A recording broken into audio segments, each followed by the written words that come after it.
আসসালামু আলাইকুম, আমি পুষ্টিবিদ তামান্না রুবিন। আজকে যে বিষয়টি নিয়ে আলোচনা করব সেটি হচ্ছে শিশুর মেধা বিকাশে কোন খাবারগুলো জরুরি এবং কোন খাবারগুলো নির্বাচন করব।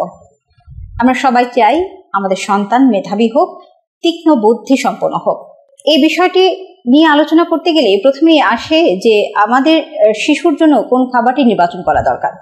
একটি শিশুর ডেভেলপমেন্ট শুরু হয় কিন্তু মায়ের গর্ভ থেকেই। সুতরাং যখন আমি বুঝবো বা যারা নতুন মা আছেন বা গর্ভবতী মা আছেন যে আমার ভেতরে একটি ভ্রূণ শিশু আছে, তখন থেকেই কিন্তু মায়ের খাবারের প্রতি যত্নবান হতে হবে। এবং যেটা কিনা চিকিৎসা বিজ্ঞানের ভাষা বলা হয়ে থাকে 25 থেকে 50% ডেভেলপমেন্ট শুরু হয় মায়ের গর্ভ থেকেই, এবং পরবর্তী যে 50% ডেভেলপমেন্ট হয় তার 90% 5 বছরের আগেই হয়ে থাকে।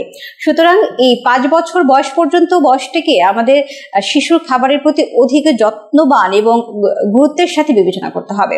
এই 5 বছর বয়স পর্যন্ত যে খাবারগুলো শিশুর জন্য মেধা বিকাশে খুব বেশি গুরুত্বপূর্ণ এবং অপরিহার্য হিসাবে ধরা হয়, প্রথমেই আসে দুধ।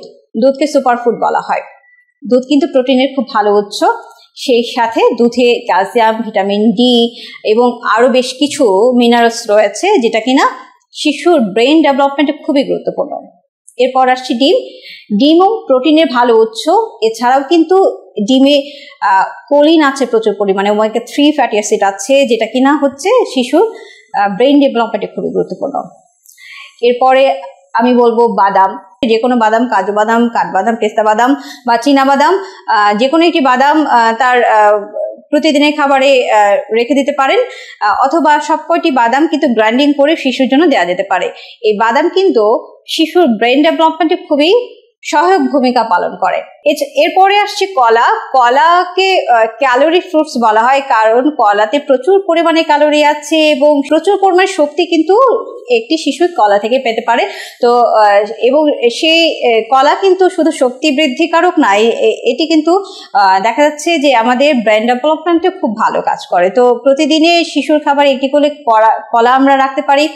এছাড়া রয়েছে আমরা যদি খেজুর, কিশমিশ, যা কিনা ভিটামিন এবং মিনারেল প্রচুর পরিমাণে আছে, সেগুলো আমরা ব্রেন ডেভেলপমেন্টে খুব ভালো কাজ করে, এগুলো আমরা শিশুর প্রতিদিনের খাদ্য তালিকায় রাখতে পারি।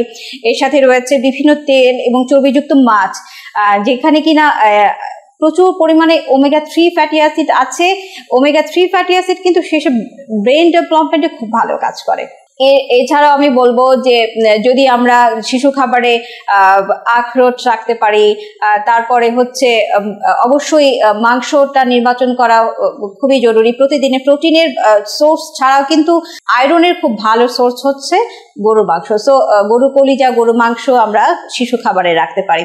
এছাড়া শিশু খাবারে আমরা ওটস রাখতে পারি। ওটস কিন্তু প্রচুর পরিমাণে এখানে ওমেগা 3 ফ্যাটি অ্যাসিড আছে, এবং আমরা যেটা বলে থাকি শিশুর চিন্তা শক্তি বৃদ্ধিতে কিন্তু এটি খুব ভালো কাজ করে। তো প্রতিদিন যদি আমরা শিশুর 3 বেলা খাবারের সাথে 2 বেলা স্ন্যাক্স আছে, এই আইটেমগুলো আমরা শিশু খাবারে অন্তর্ভুক্ত করি, শিশুর ওজন উচ্চতা তো বাড়বে, সেই সাথে কিন্তু মেধা বিকাশে খুবই গুরুত্বপূর্ণ ভূমিকা পালন করবে। সো আমরা সবাই চাই যে আমাদের শিশু মনোযোগী হোক, স্কুলে ভালো ফলাফল করুক, মেধা বিকাশ হোক। তো আমরা শুধু সেদিকে যদি ফোকাস না করে যদি শিশুর খাবারের দিকে ফোকাস করি, তাহলে প্রাকৃতিক উপায়ে কিন্তু একটি শিশু মেধা বিকশিত হবে এবং পরিবার এবং সমাজের জন্য সে একটি সম্পদে পরিণত হবে। আজ এ পর্যন্তই। আল্লাহ হাফিজ। পরবর্তীতে আসবো নেক্সট কোনো বার্তা নিয়ে।